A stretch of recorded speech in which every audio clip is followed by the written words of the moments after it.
هر څه نه لومړی راځو د دې په اړه غږیږو چې اوس مهال تاسې څنګه کولی شئ د برازیل بشردوستانه ویزه تاسې ترلاسه کړئ. دا مهال زه هغه ویب سایټ کې یم چې اوس مهال چې کوم نهاد په واسطه تاسې کولی شئ چې خپل اسنادونه تاسې جمع کړئ. د برازیل هغه لینکونه بیرته خلاص شوي دي او دغه په اکتوبر میاشت کې دا چې اپلای څنګه کیږي نو دا فورم ده. آیا دغه کوم لینکونه چې دي د برازیل د بشردوستانه ویزې دپاره آیا دا د افغانانو لپاره بیرته خلاص شوي دي او که نه؟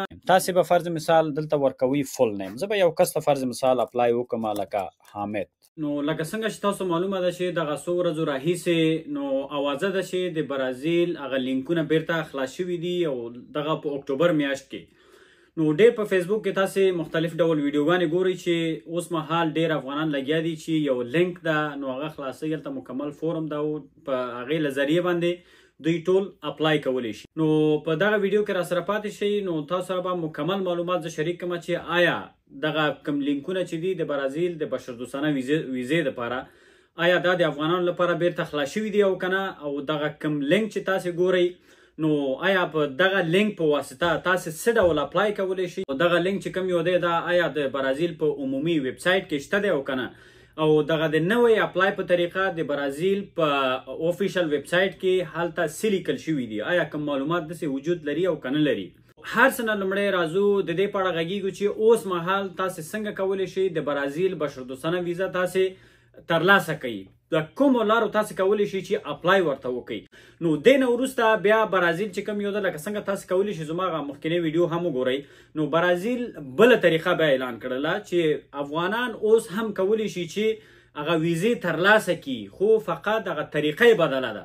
نو په دغه ویډیو کې مکمل تاسو ته معلومات دا درښودل کیږي چې په دغه نوې طریقه باندې تاسې څنګه کولی شئ د برازیل بشردوستانه ویزه تاسې ترلاسه کړئ. راځو په دې باندې هم غږیږو چې نو دغه کوم لینک چې اوس مهال په فیسبوک کې اخوا دېخوا تاسې ګورئ دغه فورم تاسې ډکوئ.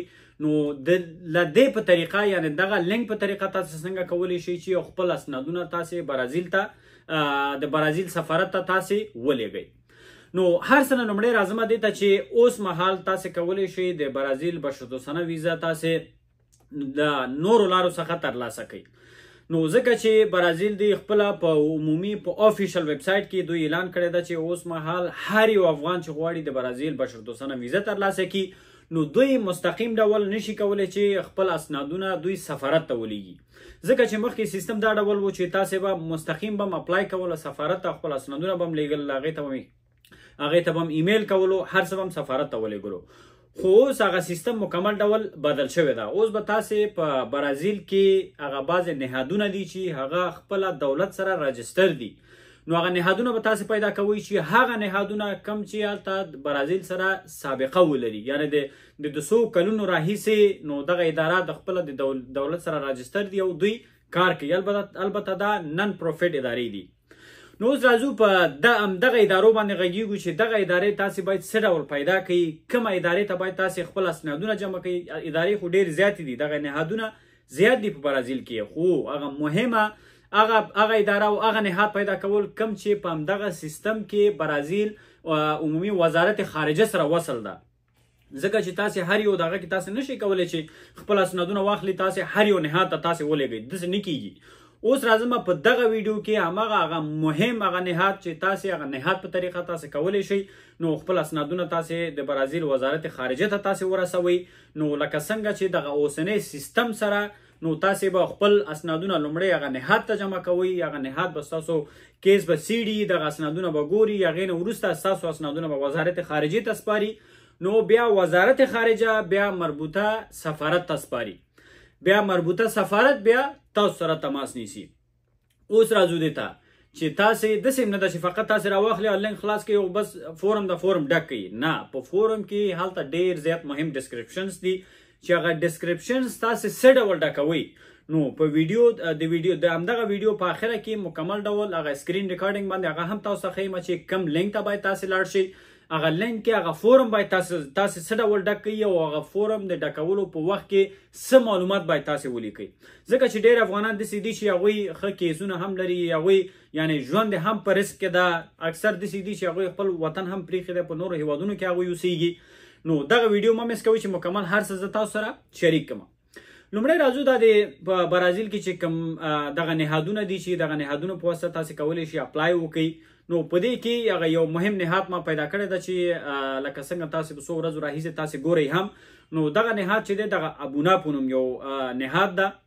نو چې اکثر خلک دلته ځي او اپلای کوي، نو هغه سم ډول اپلای کول دا تر ټولو مهمه ده. نو راځم په همدې باندې مونږ غږیږو چې دغه نهاد چې دا تقریبا د 2019 راهیسې دا فعالیت کوي. تقریبا اوس 2024 ده. نو تقریبا 4-5 کاله کېږي چې دا تقریبا په برازیل کې د فعالیت لري او خپل د برازیل وزارت خارجه سره هم دا کنیکټډ ده، وصل ده.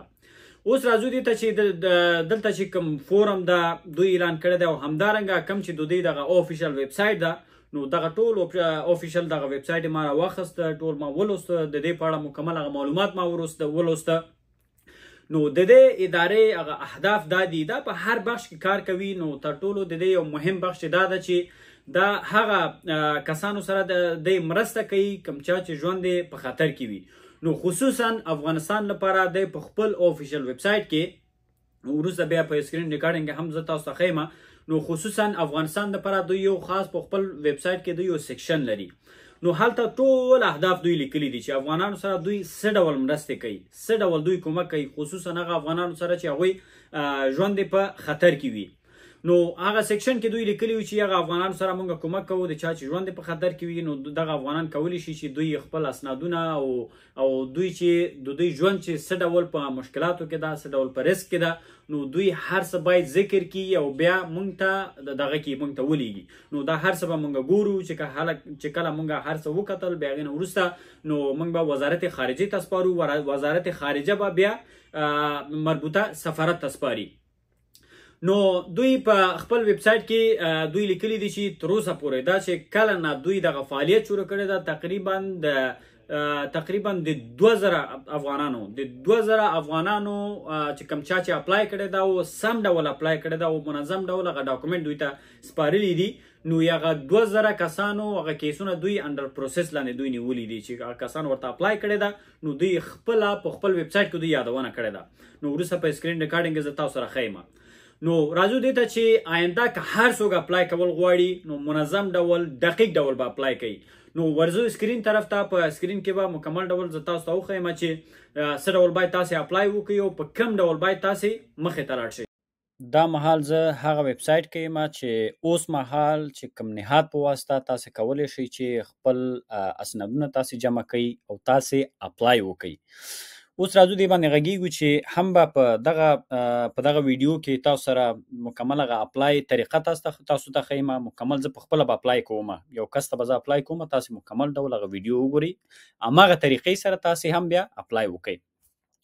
لومړی راځم دې ته چې دوی افغانانو ته څه ډول کومک وړاندې کوي، افغانانو سره څه ډول کومک کوي دوی. نو راځو دې ته دا ګورئ. نو دا همغه مؤسسه ده، هغه نهاد ده په برازیل کې، هغه ابونا په نوم چې کوم مؤسسه ده چې دا تقریبا 2019 راهیسې دا کار کوي. او د دې اصلي چې دا کله دغه مؤسسه د دوی فعالیتونه خو رسمي ډول 2019 څخه شروع شوي دي، خو د دوی هغه مخکني فعالیتونه چې تاسې وګورئ تقریبا 2013 څخه نو د دوی بعضې فعالیتونه وجود درلوده چې همغه وخت راهیسې بیا په 2019 کې رسمي ډول دوی بیا په کار شروع کړی دی. یعنی تقریبا دا د دې ډیر سابقه کار لري. دا یو ډیر مهم نهاد ده په برازیل کې. نو اوس راځو دا ګورئ، د افغانستان لپاره خاص یو سیکشن دوی لري. دا ګورئ افغانستان. نو تاسې ګورئ چې what Abuna is doing for Afghanistan. نو دوی دلته لیکلي دي چې دا چې کوم د افغانستان دولت چې مکمل ډول کولاپس شو، د منځه لاړو د اګست په 2021 کې، نو هغې نه وروسته برازیل چې دی بشردوستانه ویزې ورکولې افغانانو دپاره. نو په هغه وخت کې هم دوی تقریبا دوی حیاتي رول لوبولی دی هغه افغانانو سره چې کوم افغانان چې برازیل ته راغلي دي. نو دوی په هر بخش کې ورسره مرسته کړې ده، هغه که په میډیکل بخش کې وي، هغه که فود بخش کې وي، هغه که په شیلټر بخش کې وي، په هر بخش کې دوی خپل ملاتړ افغانانو سره اعلان کړی دی چې شیلټر بخش کې، هر بخش کې دا چې کوم دغه ده، دا څه نومیږي IOM اداره ده، UNHCR ده، نو هغوی هم دوی سره وصل دي چې بعضې کومکونه هغوی هم کړي دي. خو اوس راځو دا خو دلته معلومه خبره ده چې افغانانو سره دوی کومک کوي. اوس راځو هغه اپلای دپاره چې تاسې اوس مهال څنګه کولی شئ چې اپلای تاسې وکړئ. نو دغه دواړه لینکونه زه په ډسکرپشن کې هم تاسو سره زه شریکوم. همدغه ویډیو په تاسې په یوټیوب کې کتلی شئ. یوټیوب په ډسکرپشن کې دغه لینکونه شته، هم د دې ویب سایټ هم د اپلای کولو طریقه. اوس راځو دا چې اپلای څنګه کیږي. نو دا یې فورم ده. نو اپلای څنګه کیږي؟ دا منظم ډول اپلای او دلته کم شیان غواړي. نو راځو یو اوس همغې په اړه موږ غږیږو. لومړی دلته دا فول نیم، تاسې به فرض مثال دلته ورکوي فول نیم. زه به یو کس ته فرض مثال اپلای وکړم لکه حامد په نوم به یو کس ته اپلای وکړم چې حامد خان. صحیح شو؟ نو حامد خان ته به زه اپلای وکړم. ایج فرض مثال ورکړم ایج 25 مثال په توګه. جنډر میل. نو مادرز فول نیم، مادرز فول نیم چې هر چې شی وي whatever تاسې ورکولی شئ. فرض مثال زه یو نوم زه ورکړم ځان نه که هر چې شی تاسې ورکوي. او فرض مثال زه ورکړم فهیمه. صحیح شو؟ مثال په توګه یو فرضي نوم ما دلته ورکړی ده. نېشنلټي افغان ولیکئ. نو نېشنلټي افغان. نو میرټل سټیټس میرډ که سنګل سنګل ولیکه، سنګل انتخاب کوم. که میرډ نو که هر څه شي نو په دغې کې ډایورس. نو فرض مثال واده دې کړي وي، هغې نه وروسته سره جدا شوي اوسېږي، whatever دغه نور دغه ضروري نه دي. نو ښه ایتھنیک ګروپ. نو فرض مثال په کم قومیت پورې تړاو لري. مثال په توګه پښتون ولیکئ. صحیح شو؟ پښتون. نو دلته ولیکئ والد پاسپورت. آیا پاسپورت تاسې لرئ او که نه؟ که ولرئ دلته به یس انتخاب کوئ، که نه لرئ نو نو انتخاب کوئ. پریګننټ. نو دغه پریګننټ هغې دپاره ده چې فرض مثال کومه ښځه اپلای کوي او هغه حامله اوسیږي نو هغه دلته دغه انتخاب کوي. نو دا چې هغه دا چې د کوم سټیریک علامې دي، نو البته دا چې کوم لکه هلک پورې دا تړاو نه لري دا پوښتنه، خو دا داسې ده چې دلته سټیریک لري. باید ته یو پوښتنه باید انتخاب کې، یو ځواب باید انتخاب کې. یس نو طبعا نو. نو کرنٹ لوکیشن سیټي کنټري. اوس مهال تاسې چیرته اوسیږئ؟ فرض مثال اوس مهال نو دغه کس مشکل لري، مثال په توګه د پاکستان کې اوسیږي. صحیح ده؟ نو دلته ولیکئ پاکستان. که افغانستان کې ولیکئ اوسیږئ افغانستان ولیکئ. ټلیفون نمبر کې یو ټلیفون نمبر تاسې فرض مثال ورکئ 93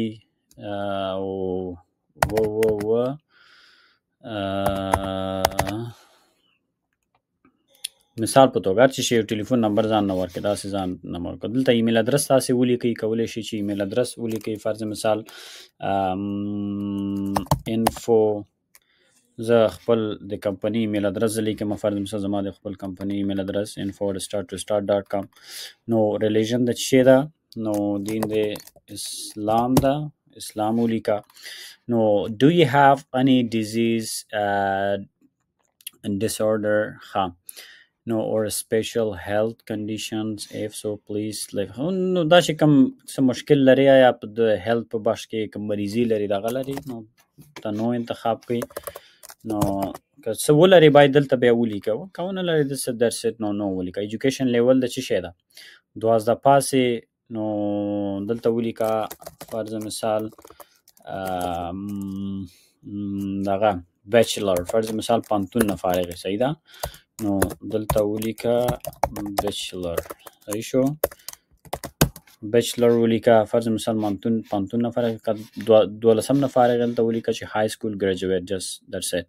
پروفیشن چې دا فرض مثال سیویل انجینیر. نو کوم بخش کې د درس ویل ده، کوم بخش کې وظیفه لري، سیویل انجینیر ولیکه. نو ها describe your job experience. نو دلته به د خپل جاب ایکسپیرینس به دلته ډسکرایب کړي چې په وظیفه کې څه ایکسپیرینس لري. دلته ولیکه فرض مثال I have worked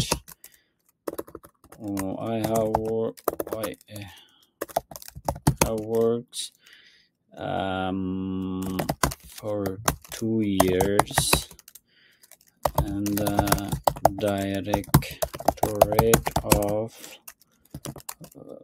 rural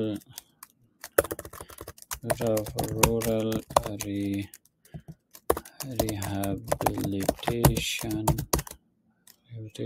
and I have worked for 2 years in the Directorate of Rural Rehabilitation and Development. صحیح شو development خیر دا جوړو دا چې کوم دغه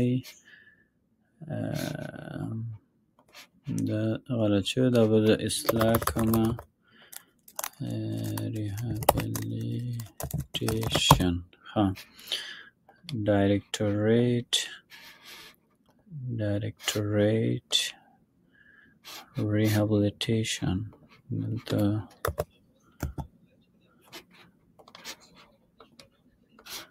rehabilitation no فرض مثال ما I have worked for 2 years. I have worked as a civil engineer, civil site engineer.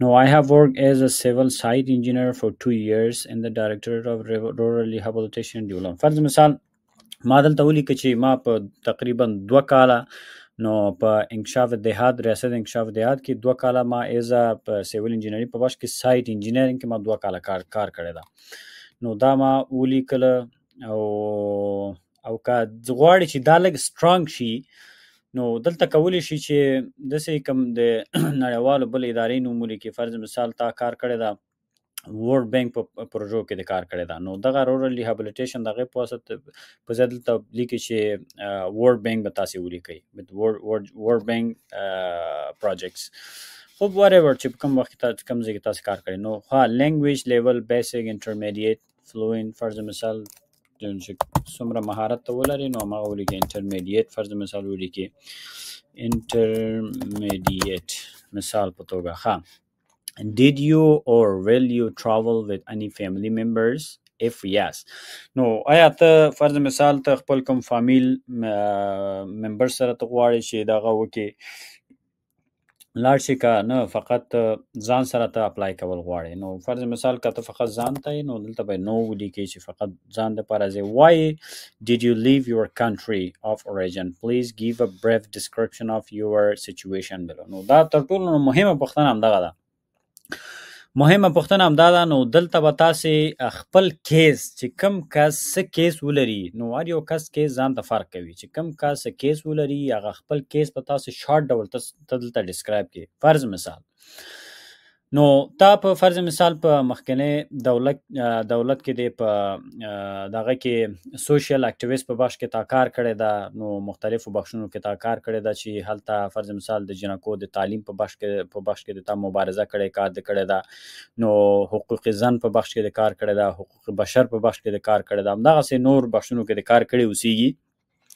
هغه به ټول به دلته به ډسکرایب کړي دلته به ولیکي خپل هغه کیس مختصر ډول او کنه تا په دولتي نور ادارو کې کار کړی پولیسو کې د کار کړی وي په نورو نظامی بخش کې د کار کړی وي نو په کم وخت کې د کار کړی وي هغه به شارټ ډسکرپشن غوندې هغه بریف ډول هغه مختصر ډول باید دلته ته هغه سچویشن دی دلته ډسکرایب کړي لکه اوس زه نشم کولی چې هغه ستاسو د هر چا فرق کوي که دلته یو شی ولیکم تاسو به بل څه شی وي د بل چا به بل څه شی وي فرض مثال دلته نو ته به لیکې چې زما ژوند په خطر کې ده نو په دغه بخش کې په دغه کال نه تر دغه کاله پورې ما کار کړی ده نو همدې د خاطره کله چې افغانستان دولت مکمل سقوط شو نو هغې نه وروسته موږ هر څه د لاسه ورکړه نو اوس مهال چې کوم دغه دولت ده نو دغه خلکو سره مشکل لري همدې د خاطره موږ نشو کولی چې خپل هیواد کې دننه موږ ژوند وکړو دغسې یو څه شی به ولیکئ تاسې دلته صحیح شو یو څه شی به تاسې ولیکئ نو how did you find about our organization دلته ولیکه فرض مثال سوشل میډیا کې تا پیدا کړی ده صحیح شو وایي چې زمونږ ارګنایزیشن په اړه تاسې څه خبر شوي کوم ځای کوم پیدا کړ سوشل میډیا کې تاسو ولیده do you have family in Brazil who in which city وایي که چېرته وایي برازیل کې کم څوک لرې په کم سیټي کې دي نو طبعا دا نو انتخاب کوي نو نو هغې نه وروسته ځان به اګري کوي چې دا کوم انفارمیشن تاسې پاس ټول ورکړی ده نو دا صحیح دي او منظم دي نو بیا هغې نه وروسته دلته به یې کنفرم به یې کوي او دیټس اټ مخکې به لاړ شئ.